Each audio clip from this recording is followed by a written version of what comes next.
Sa nagdaang holiday season, naging malaking pasakit para sa mga motorista at mga residente sa Baguio City ang mabigat na daloy ng trapiko, lalo na ang mga daanang paakyat ng lungsod. Kaya naman isa sa mga solusyong naisip ng Baguio City District Engineering Office ng DPWH ang paggawa ng isang bypass road na magkokonekta sa Barangay Luacan sa Baguio City at Cannon Road sa Tuba Benguet. Karoon naman ng naumpisahang farm to market road sa Salat, Purukpong yan, sa may Sigsag Road, baba ng Cannon Road View Deck. Pero hindi umakyat, hindi nagtuloy sa pataas hanggang sa yung kagawad committee chair ng infrastructure noon na ang naalala ko, si kagawad Marlene Palispis, naisuggest niya na sana meron pa rin alternate route na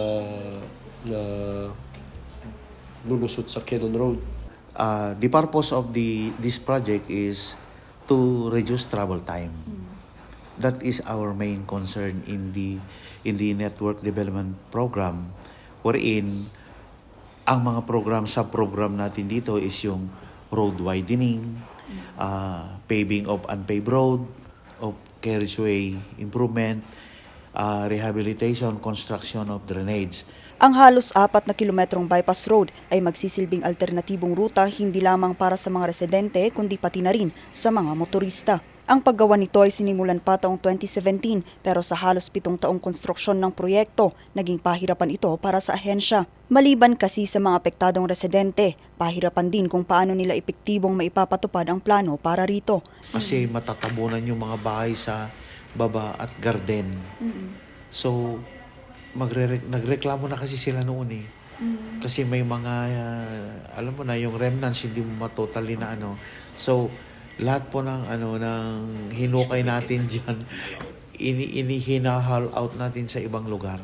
Maliban kasi sa mga ginagawang kalsada, inaayos rin nila ang mga slope protection para maiwasan na rin ang mga nararanasang pagguho ng lupa sa lugar. The reason why na hindi tuloy-tuloy ditong section na ito, kasi medyo may request kasi ng previous barangay captain na kung mali, ihuli ninyo nga yung kandito.